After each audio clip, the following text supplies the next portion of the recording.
Assalamualaikum students. In this lecture of chapter number 5, I am going to discuss some functions of operating system. सबसे पहले बात करते हैं कि ऑपरेटिंग सिस्टम किस तरह प्रॉपरली वर्क करता है, मींस कि ऑपरेटिंग सिस्टम तमाम के तमाम टास्क को किस तरह कंट्रोल कर रहा होता है, किस तरह मैनेज करता है तमाम के तमाम ऑपरेशंस को। मींस टू से कि ऑपरेटिंग सिस्टम स्टूडेंट्स एक ऐसा सिस्टम सॉफ्टवेयर है, सिस्टम सॉफ्टवेयर की एक ऐसी एग्जांपल है जो कंट्रोल एंड मैनेज करता है ओवरऑल ऑपरेशंस को कंप्यूटर सिस्टम के। सबसे पहला जो फंक्शन है वो है booting. Booting is a process. Booting students एक ऐसा प्रोसेस है जिसमें स्टार्ट किया जाता है और रीस्टार्ट और अगेन से कंप्यूटर को स्टार्ट किया जाता है कंप्यूटर सिस्टम को। Operating system start the computer. Operating system start करता है कंप्यूटर सिस्टम को टू वर्क, ताकि कंप्यूटर वर्क कर सके।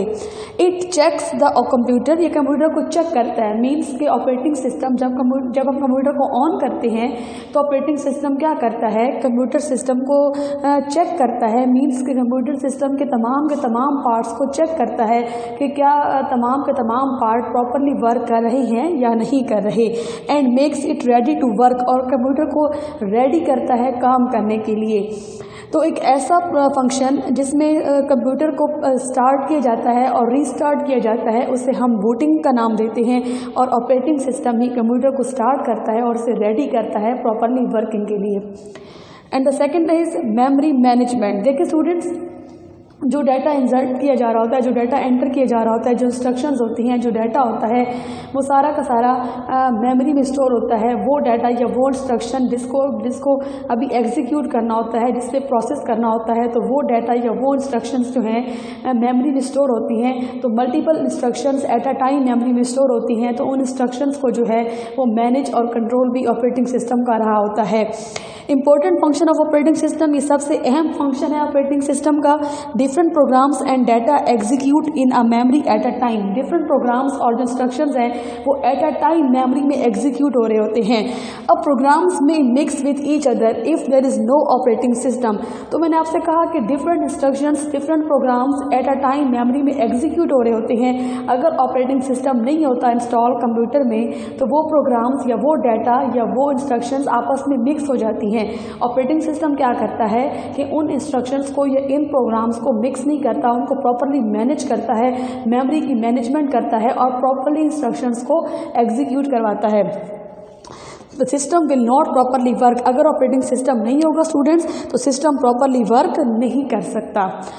And the third function is loading and executing. अब लोडिंग एंड एग्जीक्यूटिंग में क्या होता है, प्रोग्राम, वो प्रोग्राम जिसे हमने एग्जीक्यूट करना होता है उस प्रोग्राम को, फॉर एग्जांपल अगर यूज़र ने कोई प्रोग्राम एग्जीक्यूट करना है, यूज़र ने किसी प्रोग्राम पे काम करना है, किसी एप्लीकेशन पे काम करना है, अगर उसने MS वर्ड की एप्लीकेशन पे काम करना है या पेंटिंग की एप्लीकेशन पे काम करना है, तो यूज़र जब क्लिक करता है उस एप्लीकेशन पे या उस प्रोग्राम पे तो ऑपरेटिंग सिस्टम क्या करता है, उस प्रोग्राम को लोड कर देता है मेमोरी में। Clear? Before it can be executed. उस प्रोग्राम को एग्जीक्यूट करने से पहले उस प्रोग्राम को स्टूडेंट्स लोड करवा देता है मेमोरी में, और ये काम कौन कर रहा होता है, operating system. Operating system provide करता है फैसिलिटी, मीन्स के फैसिलिटी प्रोवाइड करता है टू लोड प्रोग्राम्स को लोड करने की मेमोरी में इजीली, एंड देन उस प्रोग्राम को फिर वो एग्जीक्यूट करता है। बच्चे 4 पॉइंट है डाटा सिक्योरिटी। देखें, डाटा सबसे इंपॉर्टेंट पार्ट होता है कंप्यूटर सिस्टम का। ऑपरेटिंग सिस्टम क्या करता है, प्रोटेक्ट करता है उस डाटा को जो स्टोर्ड होता है कंप्यूटर में फॉर इलीगल यूज़, ताकि एक ऐसा यूज़र जो है जो कि उस कंप्यूटर का पार्ट नहीं है, मीन्स टू से जो अनऑथोराइज्ड यूज़र है, जो ऑथोराइज यूज़र नहीं है, ताकि वो डाटा अनऑथोराइज्ड यूज़र एक्सेस ना कर सके। एंड मॉडिफिकेशन एंड डिलीशन, और कोई अनऑथोराइज पर्सन उस डाटा को मॉडिफाई ना कर सके, डाटा को चेंज ना कर सके और उस डाटा को डिलीट ना कर सके। तो स्टूडेंट्स इसमें ये भी आ जाता है डाटा की सिक्योरिटी में कि डाटा को सिक्योर रखने के लिए डिफरेंट पासवर्ड्स हम लगा दिए जाते हैं। फॉर एग्जांपल हम कह सकते हैं कि डिफरेंट पासवर्ड्स को, डिफरेंट टेक्निक्स को यूज़ करके पासवर्ड लगा दिए जाते हैं। तो पासवर्ड्स के थ्रू जो है ना ऑपरेटिंग सिस्टम क्या करता है कि डाटा को प्रोटेक्ट करता है अनऑथोराइज्ड यूज़ से और इलीगल यूज़ से। Disc management, operating system manage करता है डिस्क स्पेस। देखिए आपका डाटा हार्ड डिस्क में परमानेंटली स्टोर होता है। अब वो डाटा हार्ड डिस्क में जो स्टोर होता है वो मल्टीपल फाइल स्टोर होती हैं, मल्टीपल डाटा सोर्स होता है, मल्टीपल फोल्डर्स स्टोर होते हैं। तो उन फाइल्स को, उन फोल्डर्स को वो मैनेज करता है, डिस्क को मैनेज करता है, डिस्क स्पेस को मैनेज करता है। Means it manage the store files and folders in a proper way. ये मैनेज करता है जो फाइल्स और फोल्डर्स स्टोर्ड होते हैं उसको प्रॉपर वे में। Then the sixth point is process management. CPU can perform task at one time. CPU perform करता है एक टास्क को एक टाइम पे। If there are many task, अगर बहुत सारे टास्क होते हैं, ऑपरेटिंग सिस्टम डिसाइड करता है which task should get the CPU। मैंने कहा कि एक टाइम पे बहुत सारे टास्क को CPU ने परफॉर्म करना होता है। क्लियर। अब देखिए फॉर एग्जांपल अगर यूज़र जो है वो MS वर्ड पे टाइपिंग कर रहा है तो साथ वो म्यूज़िक भी लगा देता है। क्लियर। तो मीन्स टू से कि एक टाइम पे अगर यूज़र मल्टीपल टास्क परफॉर्म करना चाह रहा है तो ऑपरेटिंग सिस्टम क्या करता है, ऑपरेटिंग सिस्टम डिसाइड करता है कि कौन से टास्क को सबसे पहले CPU गेट करेगा और उसको लोड करके एग्जीक्यूट करवाएगा। And the seventh point is device controlling.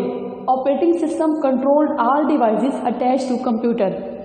देखिए कंप्यूटर सिस्टम के साथ एक्सटर्नल डिवाइसेस अटैच होती हैं। जितनी भी एक्सटर्नल डिवाइसेस अटैच होती हैं उन तमाम की तमाम डिवाइसेस को कंट्रोल ऑपरेटिंग सिस्टम कर रहा होता है। देखिए स्टूडेंट्स के computer system is a combination of hardware and software.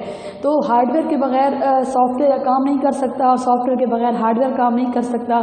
That's why जब आप कोई हार्डवेयर डिवाइस लगाते हैं अपने कंप्यूटर के साथ तो उसके लिए उसका एक सॉफ्टवेयर होना ज़रूरी है कंप्यूटर सिस्टम में। फॉर एग्जांपल अगर आपने प्रिंटर को अटैच करना है, प्रिंटर एक एक्सटर्नल डिवाइस है, एक हार्डवेयर डिवाइस है, जब उसको आप अटैच करते हैं अपने कंप्यूटर सिस्टम के साथ तो प्रिंटर के लिए उसका एक सॉफ्टवेयर मस्ट इंस्टॉल होना चाहिए उस प्रिंटर का कंप्यूटर सिस्टम में। और वो जो स्मॉल सॉफ्टवेयर होता है एक हार्डवेयर डिवाइस का, उसे हम डिवाइस ड्राइवर का नाम देते हैं।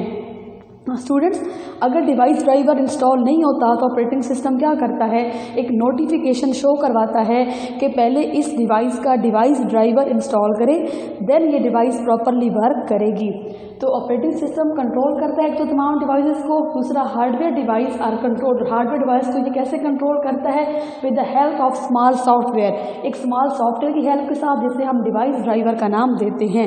And the seventh point is, आज 8 पॉइंट है हमारे पास प्रिंटिंग कंट्रोलिंग। स्टूडेंट्स देखें ऑपरेटिंग सिस्टम आल्सो कंट्रोल करता है प्रिंटिंग फंक्शंस को। अब ये कैसे कंट्रोल करता है, फॉर एग्जांपल कि अगर यूज़र इशू करता है 2 प्रिंट की कमांड एट अ टाइम, कि एट अ टाइम अगर यूज़र ने 2 फाइल्स को प्रिंट करवाना हो, 2 डॉक्यूमेंट्स को प्रिंट करवाना हो, it does not mix data of these files and prints them separately. तो ऑपरेटिंग सिस्टम क्या करता है, उन दोनों फाइल्स के डाटा को सेपरेटली प्रिंट करता है, दोनों फाइल्स के डाटा को मिक्स नहीं होने देता। तो स्टूडेंट्स ये प्रिंटिंग फंक्शन को इस तरह से कंट्रोल कर रहा होता है कि उन फाइल्स का डाटा मिक्स नहीं करता, प्रॉपरली उन फाइल्स को प्रिंट करवाता है। अब देखिए लास्ट पॉइंट हमारे पास है प्रोवाइडिंग इंटरफेस, कि हमें ऑपरेटिंग सिस्टम इंटरफेस प्रोवाइड करता है। मैंने आपसे कहा था कि यूज़र डायरेक्टली कंप्यूटर के साथ इंटरेक्ट नहीं कर सकता, तो इस वजह से क्या होता है स्टूडेंट्स के जो भी काम यूज़र ने करना होता है, जो टास्क यूज़र ने परफॉर्म करना होता है, उस टास्क को कंट्रोल और मैनेज ऑपरेटिंग सिस्टम ही कर रहा होता है। तो user interface is use, user interface को यूज़ किया जाता है टू इंटरएक्ट विद द कंप्यूटर, ताकि कंप्यूटर के साथ इंटरेक्ट कर सकें। कंप्यूटर में जितनी भी एप्लीकेशन हैं, जितने भी प्रोग्राम्स हैं, उनको इंटरेक्ट करने के लिए जो इंटरफेस प्रोवाइड करता है वो ऑपरेटिंग सिस्टम प्रोवाइड करता है। यूज़र इंटरफेस कंट्रोल करता है हाउ यू एंटर डाटा, कि डाटा को यूज़र किस तरह एंटर करेगा एंड इंस्ट्रक्शंस को, and how information is displayed on the screen, और किस तरह इंफॉर्मेशन को डिस्प्ले करवाना है स्क्रीन पे, ये भी यूज़र इंटरफेस ही कंट्रोल कर रहा होता है। स्टूडेंट्स ऑपरेटिंग सिस्टम 2 तरह के इंटरफेस प्रोवाइड करता है। एक है ग्राफिकल यूज़र इंटरफेस, जिसमें स्टूडेंट्स आइकन्स होते हैं, मेन्यूज़ होते हैं।